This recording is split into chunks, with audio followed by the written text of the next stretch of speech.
각 처에서 인터넷을 통해서 교과 공부하고 예배드리는 모든 분들을 위해서 우리가 지금 이렇게 대화를 하고 주고받고 하는 말을 대화를 통해서 교과 공부를 하면 밖에서는 못 알아들어요. 그래서 항상 할 수 없어 제가 마이크로 그냥 이렇게 일방적으로 교과 공부를 하는 것이니까 그렇게 이해하시기 바랍니다. 네. 잠깐 기도하겠습니다. 하늘에 계신 아버지여, 이제 저희들이 팔과를 공부하게 싸우니 지혜를 주시고 깨달음을 허락하여 주시옵소서. 예수님의 이름으로 기도합니다. 에베소서를 계속 공부하고 있는데 오늘은 역사적 배경에서 이 부분 구원론, 속죄론, 교회론과 함께 성도들의 성화 문제를 다루고 있습니다. 그 다음에 오늘 로마서를 좀 내용을 추가를 했습니다. 언제라면 내용 속에 나오죠. 성령의 친히 우리의 영과 더불어 우리가 하나님의 자녀인 것을 증거하시나니 자녀이면 곧 상속자 곧 하나님의 상속자요 그리스도와 함께한 상속자니 우리가 그와 함께 영광을 받기 위하여 고난도 함께 받아야 할 것이니라. 로마서 8장 16절 17절 이 전체가 다 우리가 배워나가는 하나의 중요한 여지가 되겠습니다. 자, 에베소서 맥잡기를 한번 보겠습니다. 읽어보세요. 에베소서는 창세전부터 예비된 구원의 계획에서 영광의 미래에 이르는 구원의 역사를 포괄적으로 살펴볼 수 있게 한다. 그리스도의 고귀한 희생은 신자들의 모든 행동의 모본과 근거가 된다. 그리스도로 인하여 우리를 갈라놓던 장벽은 무너지고 교회는 하나로 연합하며 화평을 위한 쟁투에 참여해 하나님의 영광을 온 우주에 널리 알린다. 네. 여러분 이것이 에베소 전체의 여지다 이렇게 보면 됩니다. 네.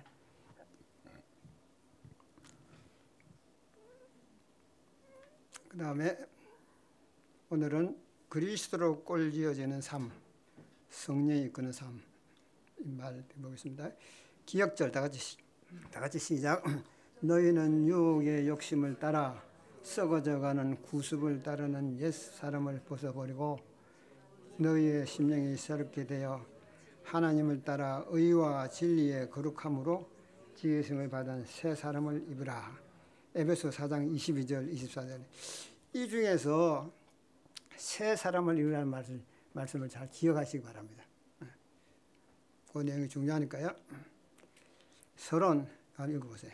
에베소서 4장 17절부터 32절에서 바울은 신자들이 완전한 변화를 경험했다고 말한다. 그들은 옛 자아를 벗고 새로운 사람으로 변화되었다. 이것은 단순한 외형적인 변화가 아니다. 이것은 심령이 새롭게 되어 의와 진리와 거룩함의 새 삶으로 바뀌는 것을 말한다. 이것이 바로 궁극적인 변화이다. 학습 목표.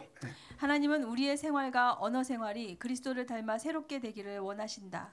성령을 근심케 하는 죄악의 일과 악한 말을 버려야 한다. 변화된 말을 통해 그리스도의 공동체를 세우고 세상의 용서와 사랑을 나눈다. 밖에 계신 분들은 교과 없이도 공부하는 분들이 있어요. 우리 교회 참석하지 못하기 때문에 공부도 같이 하시고 그런 분도 있고 또 개신교에서 지금 이 영상을 알고는 들어와서 붙는 분도 있고 이런 분들이 교과서를 좀 보내달라는 분도 있고 이래요. 그렇기 때문에 천상 이렇게 읽어드리기도 하고 내용을 전체를 이렇게 해드리는 것이니까 여러분 잘 이해하시기 바랍니다. 예. 이제 요일별 교훈을 보겠습니다. 죄의 하얀 곡선. 이방인의 생활 방식에 대한 바울의 경고는 특정한 죄에 관한 것보다는 연합을 해치고 구원에서 멀어지게 하는 죄를 따르는 삶의 하얀 곡선에 대해 경고한다. 이 하얀 곡선이 뭔지 여러분들 꼭 같이 가르쳐 드리겠습니다. 일요일 날. 최상의 옷으로 바꾸어 주심. 당시 옷을 갈아입는 것은 흔치 않은 일로 그 의미는 그리스도와의 인격적인 연결을 통해 그리스도를 배움으로 일어나는 눈에 띄는 삶의 변화를 뜻한다. 하얀 곡선을 그리고 내려가는 이 참 어려운 일들이 이것이 개선한다고 되는 게 아닙니다. 궁극적으로 그리스도의 옷으로 바꿔 입어야 돼요. 이 큰 변화가라고요. 그 다음에 세 번째, 공동체 만들기, 은혜를 담은 말.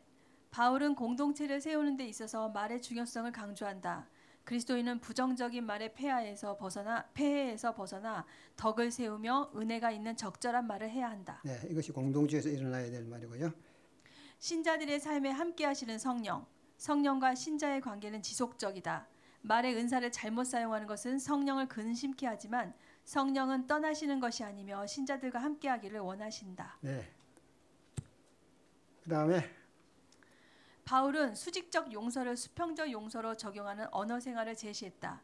분노의 말은 잘 사용하거나 억누르는 것이 아니라 은혜의 말로 대체되어야 한다. 네, 마지막에 은혜의 말로 대체되어야 한다. 이걸 잘 기억하시기 바랍니다. 자, 이렇게 일월화 수목을 이렇게 보면 전체 흐름을 대강 알 수 있죠. 이로서 이제 보겠습니다. 죄의 하향곡선. 그들의 총명이 어두워지고 그들 가운데 있는 무지함과 그들의 마음이 굳어짐으로 말미암아 하나님의 생명에서 떠나 있도다. 그들이 감각이 없는 자가 되어 자신을 방탕에 방임하여 모든 더러운 것을 욕심으로 행하되. 에베소서 4장 17, 18절. 예, 이 하향곡선에 한번 보십시오. 쭉 내려가지 않습니까? 예. 이게 행동의 궤적이라고 그랬는데 행동의 궤적. 여러분 이런 하향곡선 한번 내려가기 시작하면 끝도 없이 내려갑니다. 예. 바울은 단순히 이방인들이 보이는 특정한 죄나 행동에 대해서 염려하는 것이 아니다. 그보다는 그들이 보여주는 행동의 궤적, 즉 죄의 소나기에 사로잡힌 삶의 하얀 곡선에 대해 우려하는 것이다. 이 말 이해하겠습니까? 이 바울이 염려하는 것이 그겁니다. 한번 그 교도에 들어서기 시작하면 정말 그리스도의 은혜도 돌이키지 않으면 참 거기서 왜냐하면 그건 궤도거든요. 궤도는 뭡니까? 바퀴에 맞물려 돌아가는 거죠. 이렇게 바퀴가. 그래서 이제 바퀴가 한번 이제 내려가기 시작하면 이제 브레이크 잡는다고 됩니까? 참 어려워요. 한번 그래서 이 하얀 곡선 중에 제일 문제가 되는 게 보면요, 무감각한 영성 첫 번째가요. 한번 이제 이 영적인 일에 무감각하게 돼버리고 이렇게 돼버리면요, 감각이 아주 무뎌져 버려요. 그다음 두 번째는요, 총명이 어두워진다. 세 번째는 의에 무지한 사람이 된다.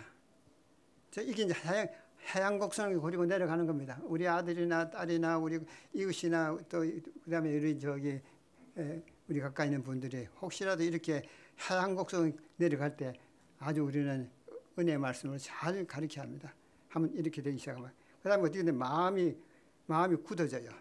그다음에요, 생명이 떠나게 되고, 그다음에 자신을 방탕함에 방임하게 되고, 그다음에 마지막에는 더러운 것을 욕심으로 이렇게 행하게 돼. 점점 의에 약해져 버리고, 그다음에요, 악에 익숙해져 버리는 이것이 죄의 하향 곡선이다. 이렇게 말씀하셨습니다. 행동의 궤적입니다. 자, 그럼 여기서 돌아설 수 있느냐? 보세요. 돌아설 길이 하는 가지 있는데 최상의 옷으로 바꾸어 주시는 거예요. 하나님께서는. 우리가 이제 변화되는 것은 우리의 노력이 되는 것이 아니고요. 한마디로 그리스도 옷으로 바꿔 입어야 돼요. 혁신이요. 변화입니다.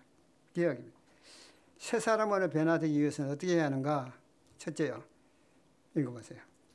옛 삶의 방식을 벗어버리고 거기서 돌아서는 것이다. 네, 개혁하는 것입니다. 내면의 새로움을 위한 성령의 경험. 네. 요 저자가 지금 내면의 새로움을 위한 성령의 경험을 하라 그랬는데 다시 한번 보겠습니다. 그 다음에 3번. 거룩한 새 삶의 방식을 입는 은유를 통해 보여주셨다. 여기는 거룩한 새 삶을 입는 방식이 되어야 되는데 그것을 입는 옷을 바꿔 입는 그런 은유로 그런 비유로 말씀하셨다 그 말입니다. 그러니까 한마디로 옷을 바꿔 입어야 되지 옷을 빨아 입어야 된다는 아니에요.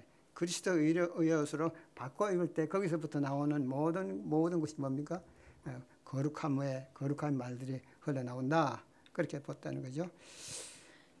여호와께서 자기 앞에 선 자들에게 명령하사 그 더러운 옷을 벗기라 하시고 또 여호수아에게 이르시되 내가 내 죄악을 제거하여 버렸으니 내게 아름다운 옷을 입히리라 하시기로. 스가랴 3장 4절로 5절. 예. 스가랴 3장 4절에서 결국에 그 더러운 옷을 벗겨버리고 결국에 아름다운 옷을 받고 입혀야지만 가능하다. 내면에 새로운 옷을 입는 경이 무엇이냐? 그걸 잘 설명해 드렸는데 너희는 그리스도에 대해서 그같이 배우지 아니하였느니라 이 말하고 너희는 그리스도를 그같이 배우지 아니하느냐 이 말은 뭐가 틀립니까? 위의 말은 이제 이 저자가 이걸 비교했는데 위의 말은 그리스도에 대해서 한 번 이렇게 다른 사람을 통해서 이렇게 듣는 것이라든지 자기의 직접 경험을 아는 것을 말하죠. 그러나 바울은 그 말이 아니고 너희는 그리스도를 그같이 배우지 아니하느라. 너희가 그리스도에게 직접 배웠고 그리스도 직접 들었고 그리스도와 함께 직접 체험했기 때문에 그런 방법으로 배워나가고 하라 그 말이죠. 여기 그 밑에만 읽어보시면 알 수 있죠. 그분의 말씀을 들었고 그 안에서 또는 그분에게서 가르침을 받았다고 하면서 진리가 예수 안에 있는 것 같이 그리스도를 닮은 삶을 채택하라고 단호하게 말하고 있다. 네. 신앙을 갖는다는 것은 그리스도를 배운다라고 표현할 수 있을 정도로 생생하고 실제적인 그리스도와의 인격적인 연결을 중심으로 이루어진다. 여러분 우리 그리스도의 의안에 계시는데 여러분 이분을 인격적으로 대해야 되고 인격적으로 대화해야 되고 인격적으로 말씀하시면 받아들여야 된다는 것이죠. 영으로 받아들인다 그러니까 우리는 예수 그리스도의 인격적 임재에 대한 경험을 잘 하지 못하고 있어요. 아시겠죠? 우리가 가정에서 부부가 상호간에 인격적으로 대하고 인격을 높여가면 거기에는 아름다운 연합이 있어요. 왜냐하면 그 인격을 존중하기 때문에 그것이 나타나는 그 대화의 아름다운 것이 있을 수 있어요. 우리가 예수님을 우리 마음 가운데 인격적으로 받아들인다는 것이 무엇인지를 깨달으라 그랬어요. 밑에 거야. 우리는 부활하시고 승천하셔서 높임받으신 예수님이 살아계시고 우리와 함께 계심을 분명히 안다. 우리는 그분의 가르침과 모범에 의해 형성되며 살아계신 주님에 대해 충성을 다하며 성령과 성경을 통한 그분의 생생한 의도와 인도와 지도하심에 우리의 삶을 맡긴다. 네. 이 모든 말씀이 교과에 있는 내용의 말씀입니다. 요약했어요. 집에 가서 다시 한번 이 말씀이 뭔지를 잘 한번 읽어보시기 바랍니다. 내면의 새로움을 입는 경험이 바로 어떤 것인가?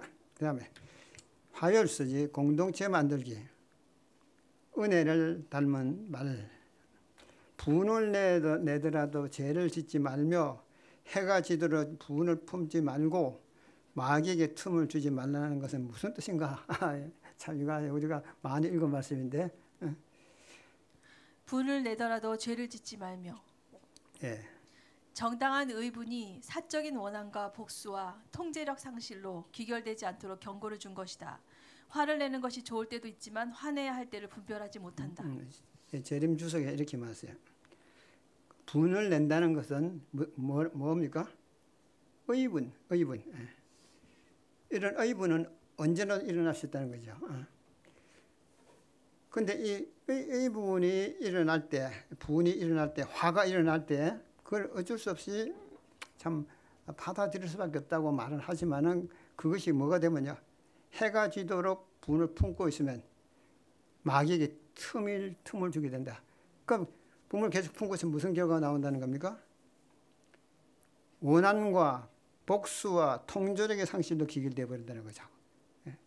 분을 계속 품고 있으면요. 그래서 해가 지도록 품을 품지 마라. 해가 지는 때가 언제입니까? 해가 지는 때 언제예요? 밤 12시입니까? 주무시기 전입니까? 아니에요. 성경에서 해가 지는 때는 오후 3시부터 6시까지입니다. 그러니까 해 뜨기 전까지는 해결하라는 거예요. 어떻게 해결해야 돼요? 회개하고 만나 대화하고 그렇게 해서 해결하라는 거죠. 그러니까 분을 품을 수는 있으나 그 분을 언제까지? 해가 지기 전까지 모든 걸 해결하라. 안 그러면 마귀에게 틈을 주게 되는데, 마귀에게 틈을 주게 되면 어떻게 되느냐? 점점 안에서 자라가지고 통제력과 그 다음에 복수의 정신과 원한의 정신이 쌓여가지고요, 그렇게 상실로 기결된다는 것이죠. 그래서 그렇게 되지 않도록 조심하라. 밑에 보면 화를 내는 것이 좋을 때도 있지만 화내야 할 때를 분별하지 못한다. 인간은 그래요. 이거 정말 그렇죠? 화를 내는 때도 좋은 때도 있지만 이 말이 무슨 말일까요? 뒷말 좀 읽어보면 이렇게 해석하더라고요. 여러분 자주 화냅니까? 화 안 냅니까? 화 안 내는 사람이 있어요? 분 안 푸는 사람이 있습니까? 다. 근데 그 화를 내는 이유가 말이죠. 한마디로 상대방에게 교훈을 주기 위해서. 가만히 있어버리면요, 상대방이 내게 화를 내고 막 참 엄청나게 좀 스트레스를 가져오는데 내가 화를 안 내버리면 그 사람이 어떻게 될까요? 경고의 차원에서 그렇게 내가 다시 응답할 수도 있다. 그러나 그 때를 잘 구분하라는 것이, 때를. 그냥 저서 화를 확 오면은 그냥 그 자리에서 이렇게, 그건 때가 아니에요. 금방 막 쏟아붓는다고 금방 돌아서 금방 쏟아부으면요, 그 다음에 이제 이게 막 텀을 주라는 거. 조금 기다렸다가 생각해보고 3, 4, 1은 3, 4, 1은 3, 4, 1행. 3번 생각하고 한번 말하고, 3번 생각하고 한번 행동하라. 공자가 그렇게 말했듯이, 아무튼 이것이 내 안에 사적인 원한, 이것이 뭐에 자라나지 않도록 해야 된다. 그렇지. 화내할 때를 잘 분별해야 된다. 해가 지도록 분을 품지 말라. 해가 지도록 분을 품지 말고 여기에 의분의 남용을 막는 안전장치가 제시되어 있다. 죄에 대한 분노는 언제나 가져야겠지만 마음 깊이 원한을 품으면 영혼이 파멸되고 만다. 분노의 속성을 가늠하는 공정한 시금석은 잘못된 행동을 하여 분노를 초래한 사람을 위해 기꺼이 기도할 수 있느냐이다. 이거 아주 중요한 말씀이죠. 더 화를 내고 싶고 더 응수하고 싶으면 내가 그 사람을 위해서 기도할 수 있냐고, 그거 생각하는 거죠. 내가 이렇게 그분에게 나도 할 말을 하고 나도 화도 내는데 내가 저 사람을 위해서 과연 기도할 수 있느냐, 그렇게 생각해 보라는 거예요. 내가 기도할 수 있으면 기도하고 화를 내든지 내고 나서 기도하든지, 그 틈이 필요하다는 것이. 그래서 이제 성경은 우리에게 한마디로 해가 지도록 분을 품지 말라고 하는 뭘 줬다고요? 안전장치라는 거죠. 인간이 참 속절없죠. 화 안 낼 수 없고 화를 내니 해결할 길은 없고, 그리고 바울은 해가 지도록 분을 품지 말아라. 이것이 안전장치라는 거죠. 안전장치. 자, 이해됐고요. 참 이 공동체 말이죠. 교회가 가장 난제입니다. 이게 서로 간의 말 실수와 또 이런 것들 때문에. 그다음 두 번째, 공동체 만약 두 번째. 더러운 말은 너희 입 밖에도 내지 말라. 무릇 더러운 말은 너희 입 밖에도 내지 말라고 명령하는데 이는 파괴적인 말이 입 밖으로 거침없이 흘러나와서 해로운 일을 하는 것을 묘사한다. 이건 더 말할 것도 없고요. 더 말할 것도 없어요. 근데 막상에 가면 이래 됩니다. 막상에 가면 에이 이놈 뭐 이렇게 해가지고 막 나오거든요. 그 때문에 이게 이제 막 잡고 좋지 않는 거죠. 그래 안 되면 이제 어찌든 자면 에이 야 누가 내가 이렇게 했어. 그러니까 또 그걸 전달합니다. 다른 사람에게 내가 잘했지. 야단 쳐버렸어. 내가 욕을 한번 해버렸어. 그런 식으로 이제 또 이 퍼져나가는 거죠. 그래서 더러운 말은 입 밖에도 내지 말라. 아주 명령입니다. 부정적인 표현을 그치고 긍정적인 말로 대체하라. 덕을 세우며 적절한 때에 듣는 사람에게 은혜가 되고. 이 세 가지를 잘 유념하셔야 돼요. 부정적인 말, 내가 응수하고 싶은 말은 언제 하라고요? 덕을 세울 때 세움이 하라는 것이고, 덕을 세운단 말이 뭐죠? 덕을 세운단 말이 뭘까요? 에? 아주 중요한 말입니까? 그리스도인 덕, 부드럽게. 두 번째는요, 이 말에서 저 사람의 말은 마음이 상하지 않을 것인가, 이런 거 생각하고요. 적절한 때 하라는 거죠. 아무 때나 하지 말고요. 조금 텀을 줘야 돼요. 생각할 수 있는 기회를 줘야 돼요. 그 다음에 듣는 사람의 은혜가 되게 하라. 이 세 가지를 잘 유념하면 더 싸움이 나지 않습니다. 그 다음에 이제 마지막이 중요한데, 새로운 기준을 담은 긍정적인 말로 대처하기를 기다린다, 바란다. 이 말이 무슨 말이죠? 화제를 돌리는 거죠. 화제를. 이제 이게 대화가 시작되면요, 서로 이제 감정이 치닫아지게 되면은 아주 이제 문제가 많이 발생합니다. 무언가 덕을 끼치기 위해서 말을 했는데 이것이 조금 억양만 좀 달라도요, 그 상대방은 그래요. 그게 아니고 수수학적으로 하고 변화가려는 거죠. 그게 아니라 이제 이렇게 자꾸 변명을, 그게 아니고 이 말이고, 그게 아니고 이 말이고, 이렇게. 그런데 그것은 다 붓는 불에 기름 붓는 거 한 가지예요. 새로운 기준을 담은 긍정적인 말로 대체하기를 기다린다, 바란다. 그러면 나 말 안 해. 나하고 다시 대화 안 해. 그러면 이제 어떻게 돼버려요? 마음이 담이 생겨버려요. 마음이 담이 생긴대요. 그럼 뭘 하라고요? 긍정적인 말로 대체하는 거예요. 바꾸라는 거죠. 지금까지 어떤 대화의 내용을 다시 전환하는데, 그것이 뭐냐면 새로운 기준을 가져.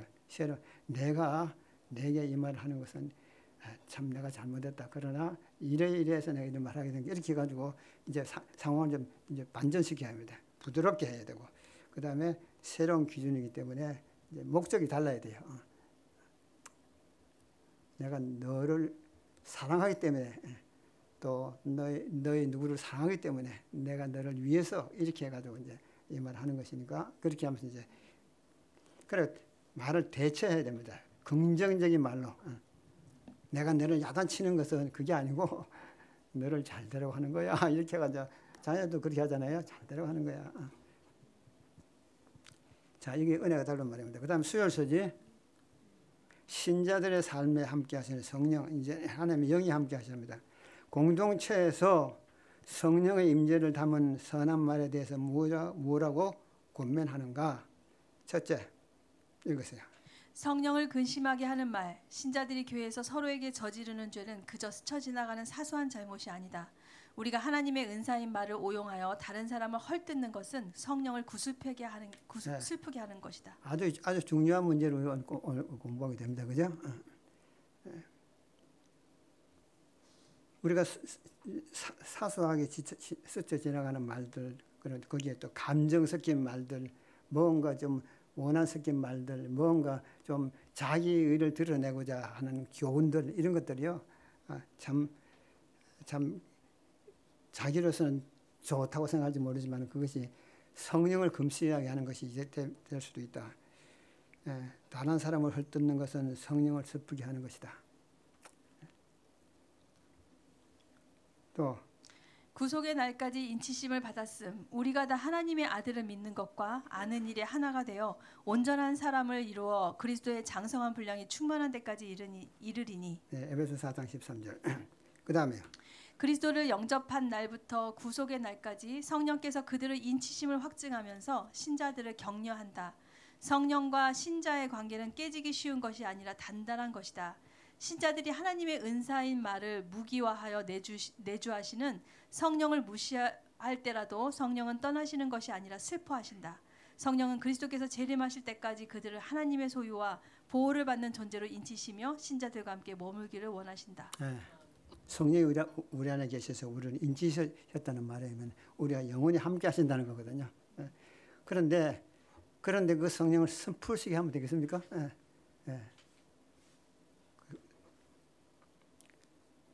그걸 지금 얘기하고 있죠. 그 다음에 목요일서지 마지막입니다.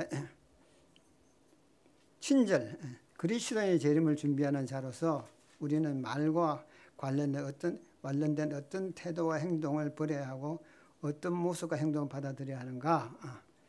자, 버려야 할 6가지 악. 첫째요. 모든 악도, 거친 말, 노함, 격정적인 말, 분냄, 폭력적인 언어, 떠드는 것, 소리 지름, 비방, 중상모략, 모든 악의. 이런 것들은 우리가 참 듣기도 그렇죠. 자, 그다음에 받아들여야 할 모습과 행동. 친절하고 불쌍히 여기는 마음을 갖고 용서하라는 긍정 명령, 그리고 그 근거를 제시한다. 수직적 용서, 하나님이 그리스도 안에서 너희를 용서하심과 같이 수평적 용서, 우리도 서로 용서해야 한다. 예. 이것이 마지막에 우리가 받아들여야 될 중요한 과제입니다. 내가 하나님과 수직적 관계가 완전히 됐는가. 그 다음에 우리가 형제를 볼 때 수평적 용서를 할 수 있다. 하나님께서 너희를 용서하신 것처럼 너희가 형제를 용서하라 그랬지 않습니까?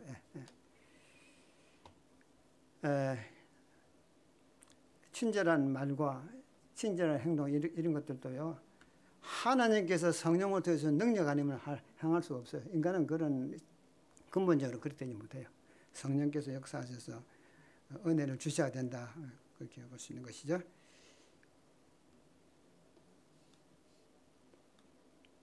자, 이제 목요일 소지 읽으세요. 본질적으로 바울은 그리스도인의 말을 무장해제시키려고 한다. 분노의 말을 유발하는 마음과 그것을 사용하는 수사학적 전략은 그리스도인의 삶에서 제거되어야 한다. 이런 것들을 내버린 곳에서만 그리스도인 공동체가 번성하고 교회의 연합이 이루어질 것이다. 악한 말은 억누르는 것이 아니라 선한 말로 대체하는 것이다. 자, 여기까지 읽고, 자, 여기까지 잠깐 여러분 한번 중요한 포인트가 하나 있는데, 분노의 말을 유발하는 마음과 그것을 사용하는 수사학적 전략은 그리스도인의 삶에 제거되어야 된다. 이거 중요한 거거든요.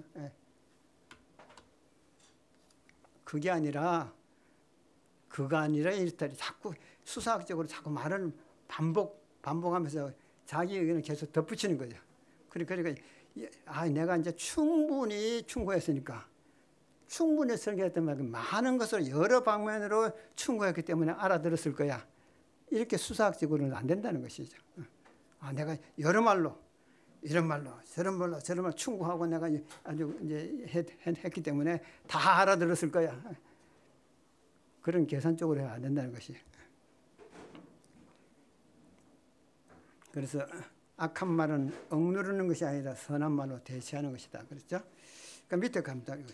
그리스도 안에서 우리의 대화와 행동은 분노에서 나오는 것이 아니라 모든 것의 최고 기준인 하나님께서 그리스도 안에서 우리에게 베푸신 용서에 근거한 친절과 온유함, 용서에서 우러나오는 것이어야 한다. 다 이해됐죠? 영감의 교훈. 모든 행동은 선악간에 열매 맺는 씨가 됨. 뿌려진 씨는 수확을 내고 그것은 다시 뿌려져서 수확은 점점 불어나게 된다. 이 법칙은 우리와 다른 사람들과의 관계에도 적용된다. 모든 행동과 모든 말은 열매를 맺는 씨가 된다. 모든 친절한 행동과 순종과 긋기는 다른 사람에게서 재생산되고 그들을 통해 또 다른 사람에게 뿌려진다. 이와 같이 질투와 증오와 불화 따위의 행동도 쓴뿌리를 나게 하는 씨가 되어 그로 말미암아 많은 사람이 더럽힘을 받게 된다. 실물교훈 85. 이해됐죠? 말은 씨입니다. 씨. 반드시 열매를 맺히고, 선한 말을 하면 선한 말에 아름다운 열매가 맺히고, 악한 말을 하면 악한 열매가 반드시 맺히고 자기에게 돌아온다. 마지막입니다. 그리스도와 신자들 상호 간의 연합이 주는 향기로운 언어의 감화. 그대의 대화는 회개할 필요가 없는 것이 되어야 한다. 하나님의 성령을 근심하게 하지 말라. 그 안에서 너희가 구원의 날까지 인치심을 받았느니라. 그대의 마음에 사랑이 있다면 지극히 거룩한 믿음으로 형제를 세우고 도와주려고 노력할 것이다. 친구나 형제의 성품에 해로운 말이 나왔을 때 이 악한 말을 부추기지 말라. 그것은 원수의 일이다. 말하는 이에게 하나님의 말씀은 그런 종류의 대화를 금하고 있음을 친절하게 상기시켜주라. 참 아름다운 연합은 아름다운 교제에 있고, 아름다운 교제는 아름다운 말이 오가는 것이 중요한 거예요. 아시겠죠? 아름다운 말이 오가야 됩니다. 다 같이 기도하겠습니다.